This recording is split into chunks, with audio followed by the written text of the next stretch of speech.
Hi there, Spitfire here with Game Mode 5. Today we're going to be playing Orcs Must Die. Now this is my first time playing, but I've watched others play quite a bit. So yeah, we're going to go ahead. We are going to start with the hallway, and we're going to go. I'm going to do my best to explain the game as we go, but if there is something that I forget, I'm sure we'll pick it up later. Alright. I've spent 300 years. Oh yay for cinematics. For the order. Emerald. I've killed thousands of orcs and defended dozens of rifts. That one's really ugly. And this is how it ends. With a guy with One really big slip gums. And a kobold's blood, and my skull cracks open on the gatehouse steps. Emerald. So now the task of defending this fortress falls to my apprentice. Because apprentices rock. Oh yeah. That's it then. The world is doomed. Well, thanks, buddy. Appreciate It's your all up to help me there. now. All right. Anyway, joking aside, First things first. Let's see what he left me in this spell book. well, before we even do that, you got to look around the level. If you look at the upper right-hand corner of the screen, you will notice that there is a map showing you around the level. Now this blue thing, this is the rift that we're looking to defend. We want to keep the orcs away from it. And these guys are archers. They're here to help us. You can set more of those along with some other traps. As you can see, they're trying to break through, but they won't break through until we hit the B button, or until we allow them to, which I believe is the G button later. And we're going to go ahead and open up our spellbook now that we've looked around and kind of gotten the lay of the land a little bit. Let's go ahead and do that. Now you can see we've got a very rudimentary set of spells and miscellaneous defenses that we can use at this point. We're going to go ahead and equip what we have, which takes up all of our available slots. Now we only have $2,400 or coins or whatever, and we want to go ahead and protect it as best we can by placing these as strategically as possible. I think for starters that will do fine, and we're going to go ahead, we're going to allow them in, and we're going to start kicking some booty. Once they come in, we're going to want to shoot them by left-clicking our crossbow as much as possible. Now you can right-click as well. That kind of freezes them in their tracks, but it uses your mana.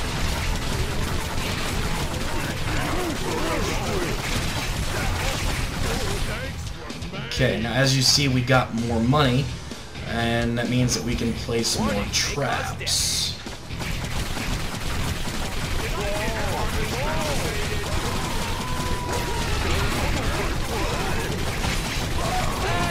Bye-bye, evil guys.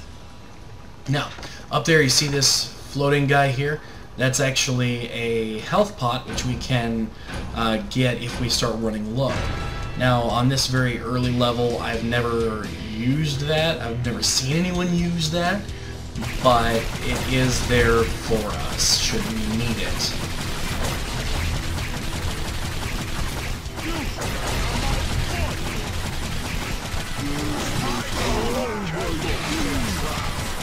Okay, and as they come in, we can back up just a little bit and allow our archers to give us a little bit of backup.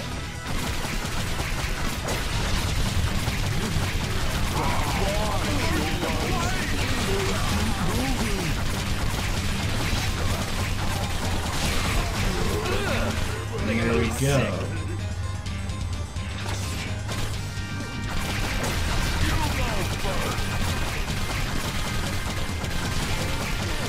Of course, they will pretty much do anything and everything they can to get through, and it is our job to keep them from doing that.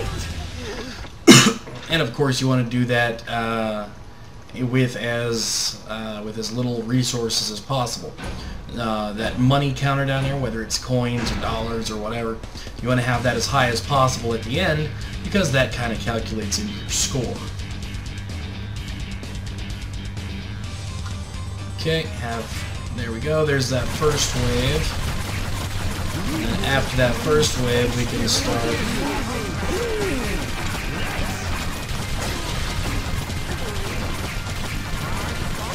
What a mess!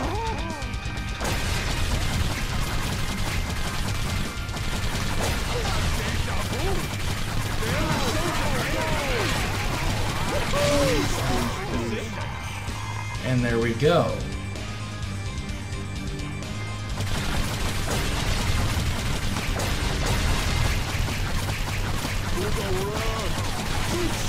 Clean up on aisle 3!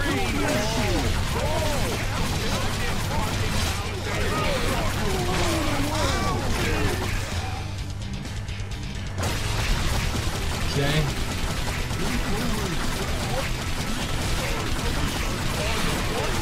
Now, as you can see, the waves do get a little bit harder and a little bit more intense as time goes on, but that's one of the reasons why you get more gold or coins or whatever, is so that you can upgrade your miscellaneous things and get more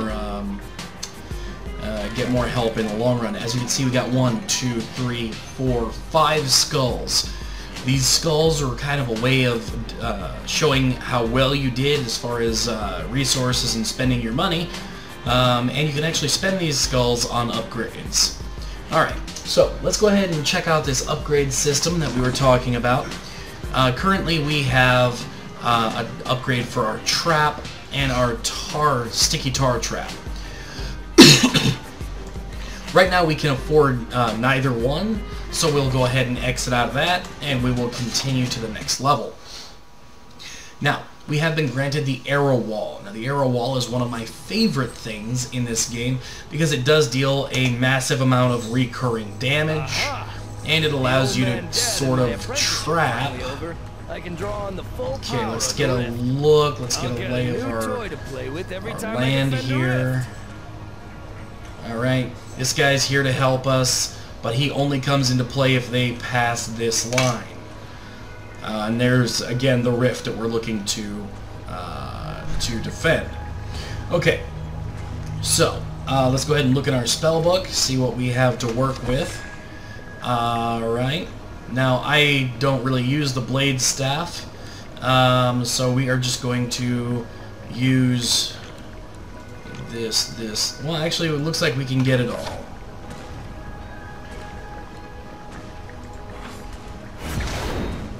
I have no idea what that does. Alright, so let's go ahead and place ourselves some of these goodies here. Let's see, we got $2,400 or $2,400 whatever.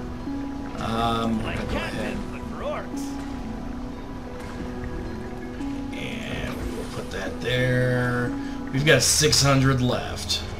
Honestly, I would rather put this here and this here to weed out our initial orcs than have a second arrow wall here. So yeah, we're gonna go ahead and we're gonna go with this. Now, one place that I believe we misstepped is I believe in this one, the first wave of orcs only comes from one side, but we'll do what we can here. I forget which side comes first. Here we go.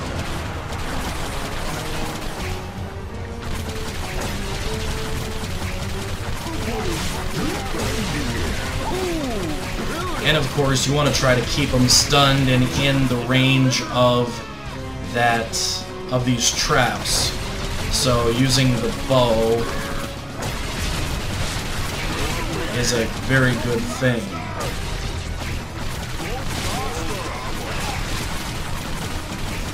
Oh yeah!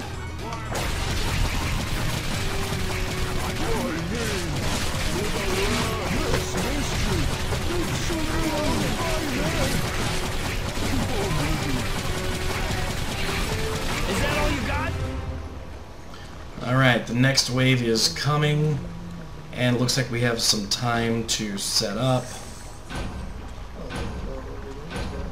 I don't know where they're coming from.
Orky.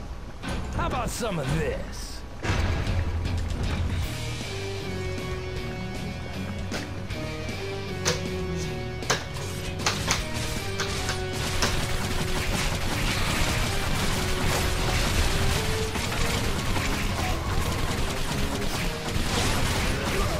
And I set a tar trap in the wrong place.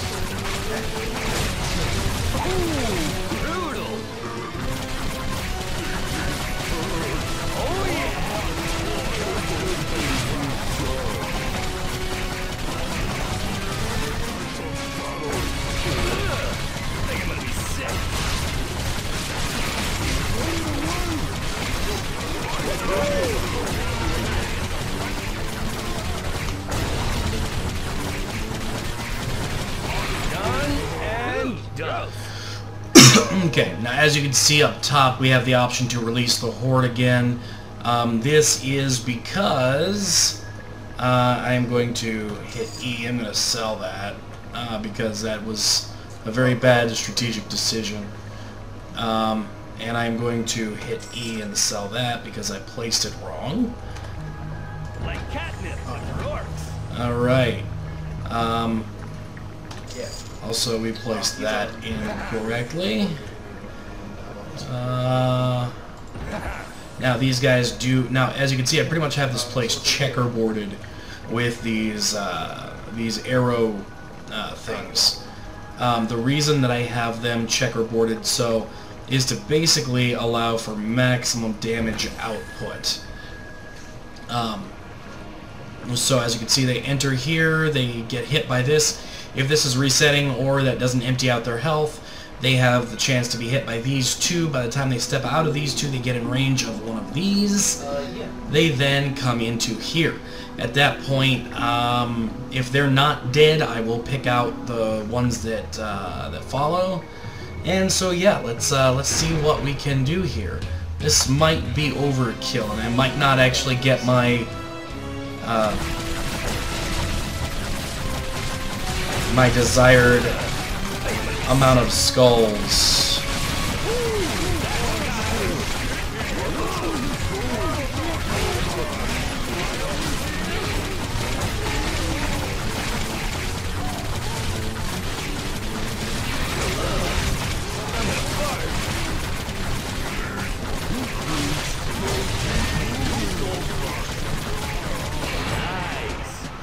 Alright, so we ended the level with 3,474 coins, I suppose. And let's see how many skulls we got. Alright, we got all 5 skulls. Beautiful. Alright, we are going to go ahead and end this one for now. And definitely I want your guys' feedback on this. I really like this game. I'm starting to geek out over it. Until next time, guys, I'm Spitfire with Game Mode 5. Like, subscribe, comments, please.